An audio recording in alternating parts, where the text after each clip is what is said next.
He had been moaning since early morning, when the sun broke through the heavy curtains of his chambers, and his body trembled with pain that no medicine could relieve.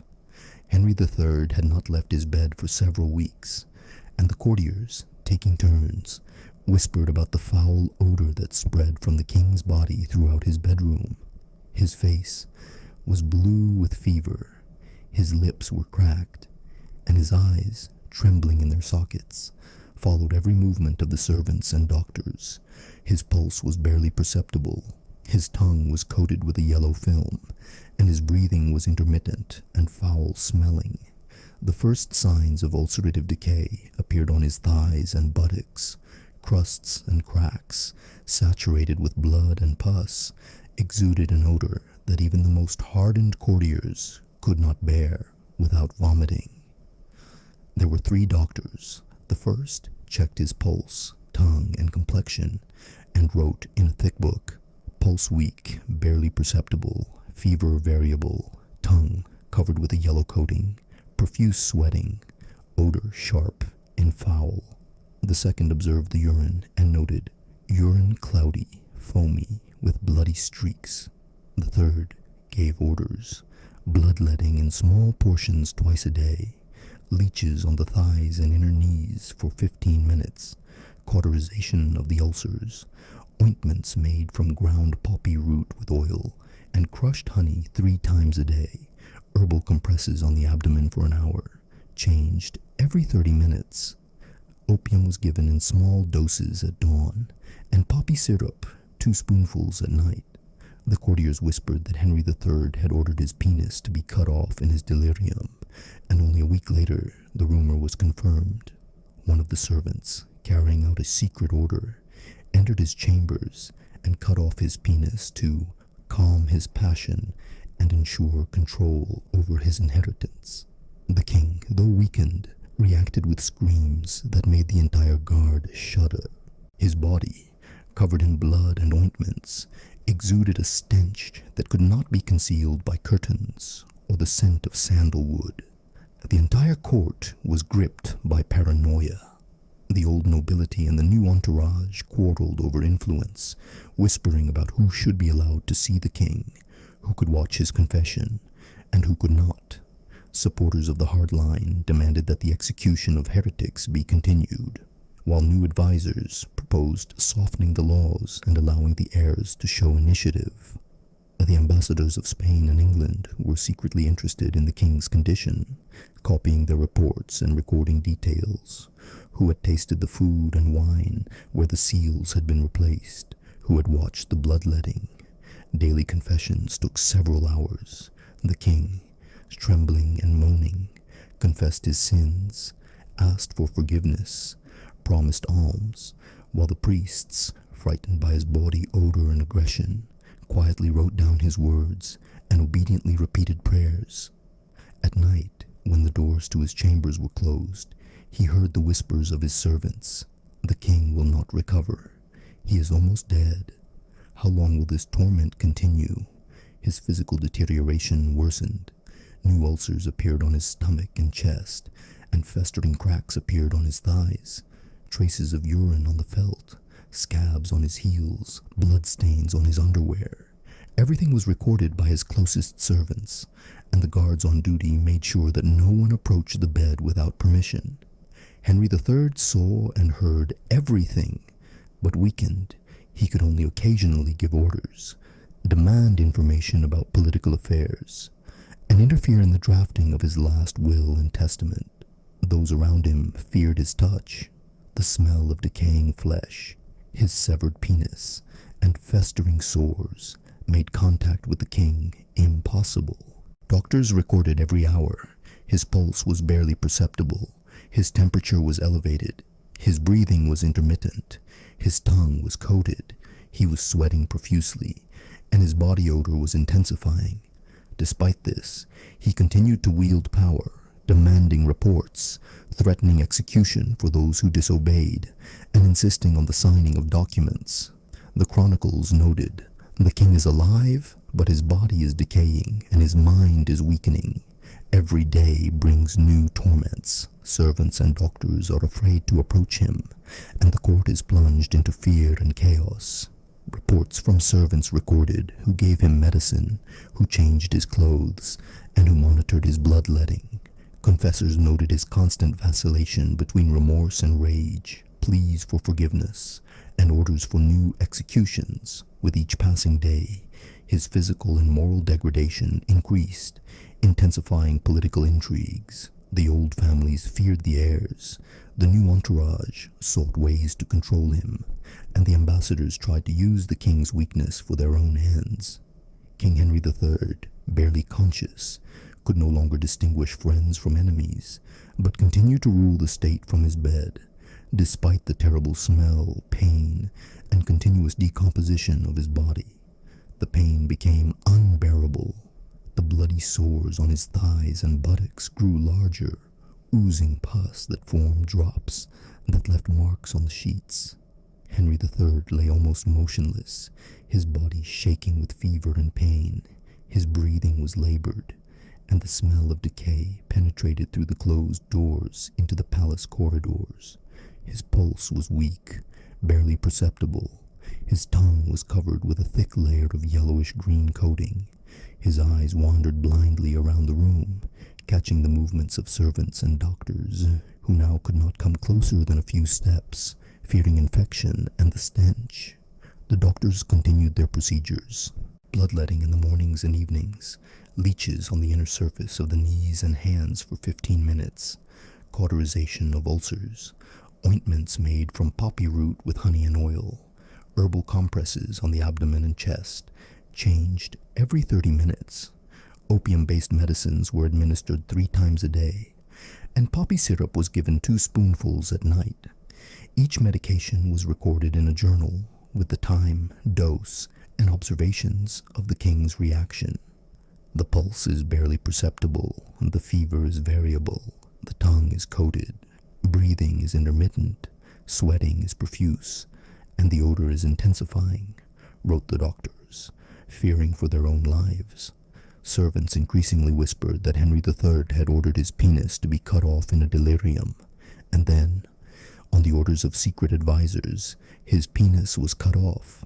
Fear grew among the courtiers. Some claimed to have heard the king screaming in agony at night, and only one of his trusted servants dared to give him medicine. The rest stood at the doors, afraid of being accused of treason or flirting with witches and heretics. Political struggle intensified. The old nobility demanded that the old order be preserved, while the new entourage sought to limit the king's power by signing his last decrees and controlling his inheritance.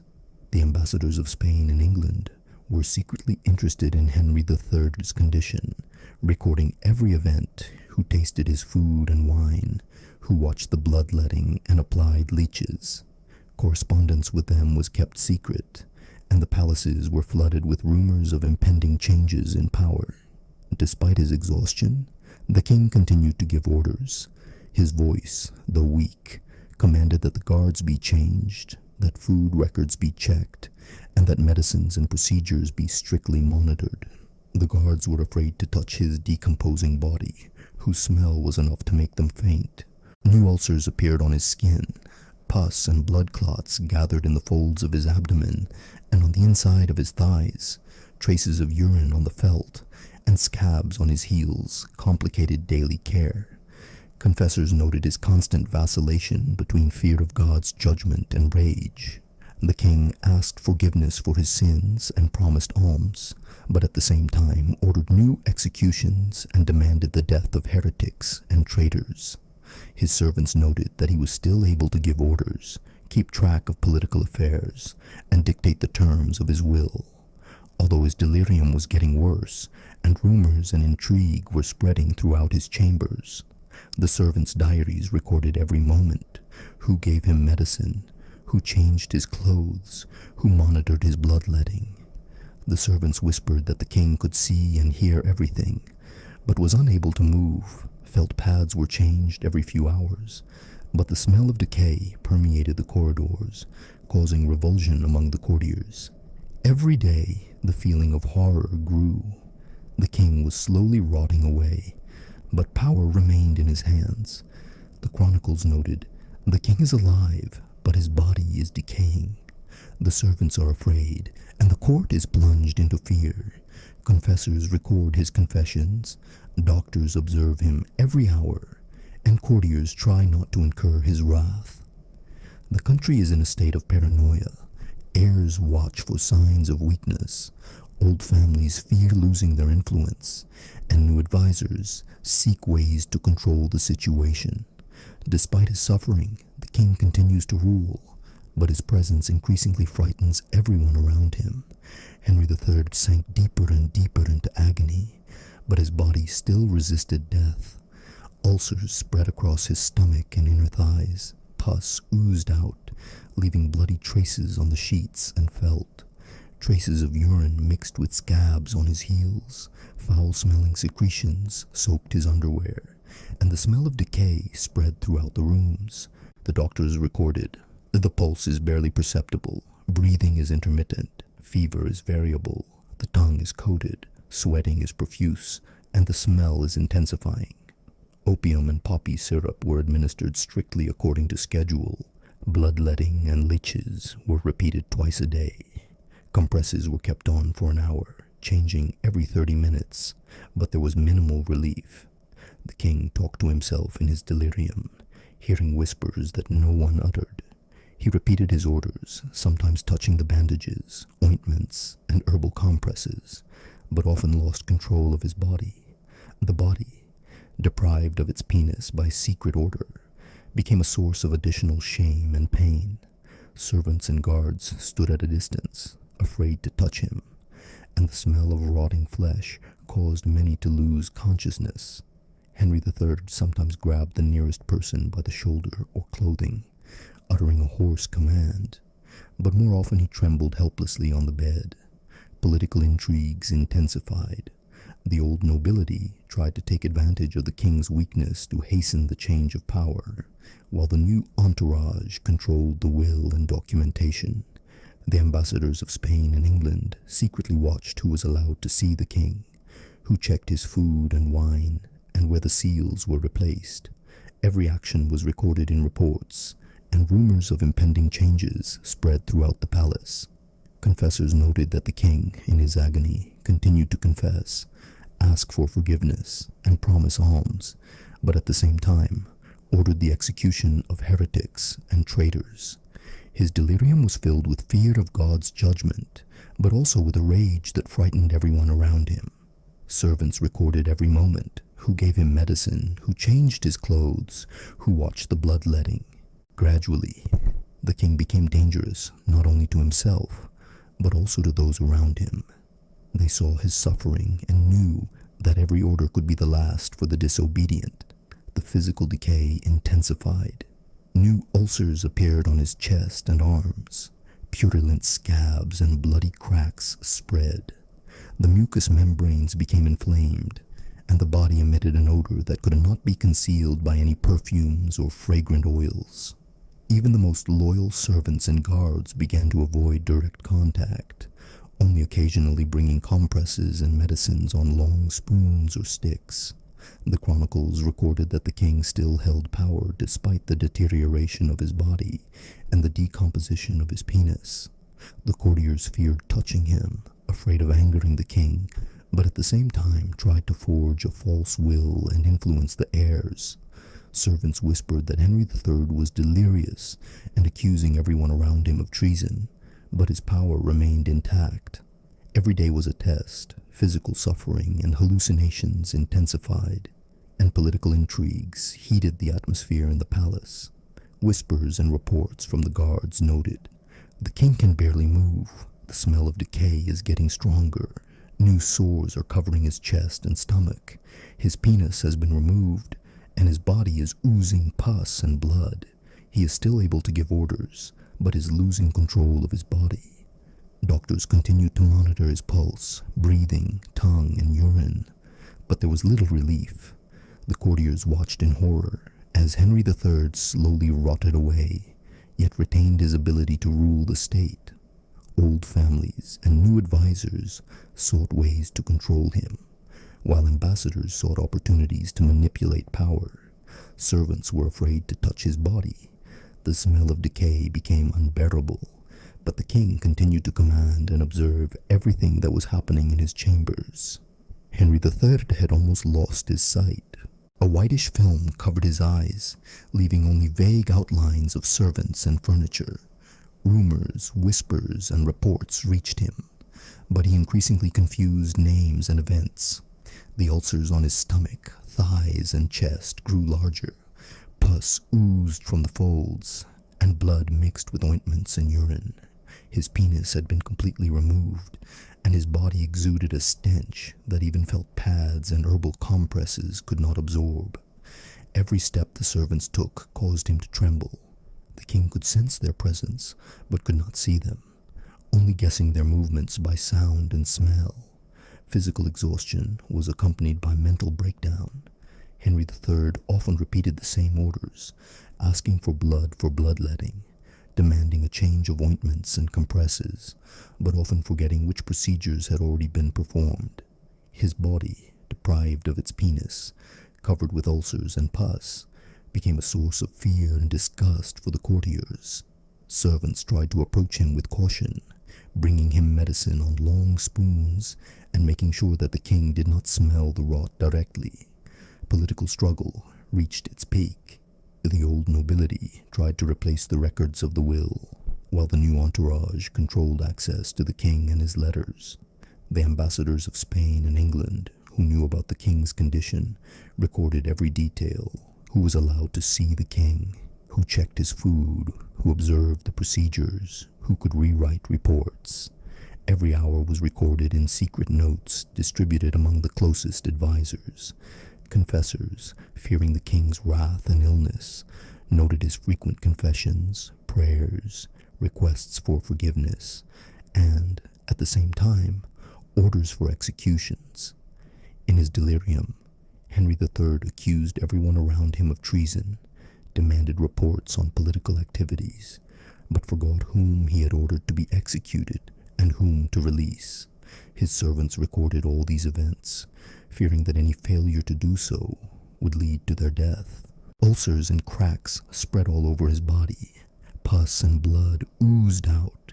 His muscles lost their tone, and his skin sagged. His pulse was weak. His breathing was irregular. His fever was variable.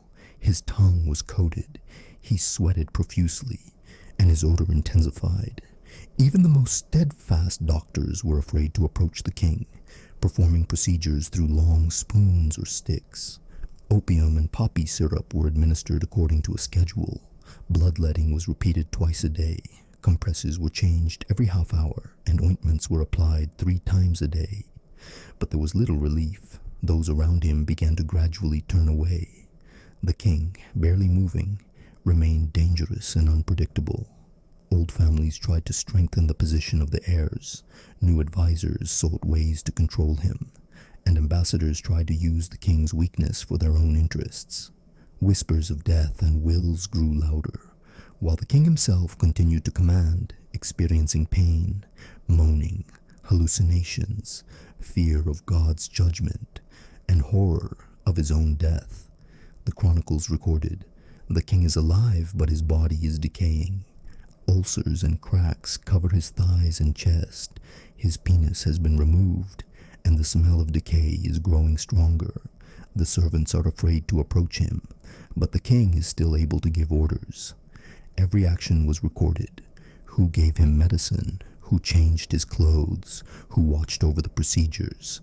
The king still held power, but he felt the end approaching more and more. The last hours of Henry III's life came slowly, as if the entire palace had frozen in anticipation. The king's body was almost completely destroyed. His eyes had lost all sight. The skin on his chest, abdomen, and thighs had thinned, covered with ulcers and festering cracks, and the smell of decay filled every corner of his chambers. His penis had been removed, and the sores on his mucous membranes poisoned the air, while his internal organs, weakened by weeks of suffering, gradually failed. His breathing became irregular, his pulse weak, his fever fluctuated. His tongue was covered with a thick coating, and sweat poured from him, mixing with the remains of ointments and herbal compresses. Servants, guards, and doctors stood at a safe distance, watching for the last signs of life. But the king could still give faint orders, hoarsely demanding a change of compresses or new opium potions.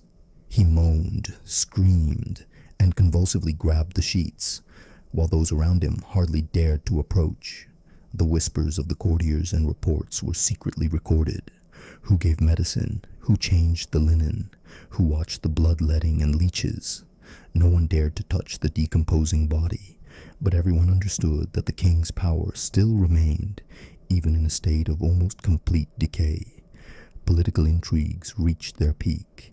The old nobility tried to replace the will, but the new entourage controlled access to the last decrees. The ambassadors of Spain and England recorded every detail: who was allowed to see the king, who checked the food and wine, who copied the reports. In the evenings, secret meetings discussed possible options for power after the king's death. The courtiers were afraid to make decisions without consulting Henry III, even when his body was almost completely immobilized. Confessors noted extreme manifestations of fear of God's judgment.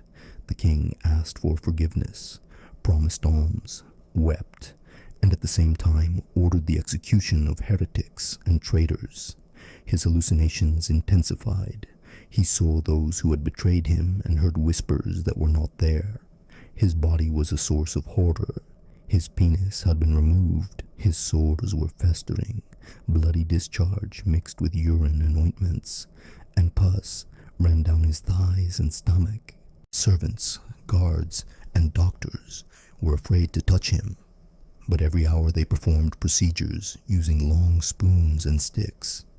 When the darkness of night covered the palace, Henry III uttered his last hoarse command and froze. His pulse stopped, his breathing ceased, and his body finally gave out. The courtiers froze, the guards stood motionless, and the servants and doctors averted their eyes, sensing the smell of death and decay.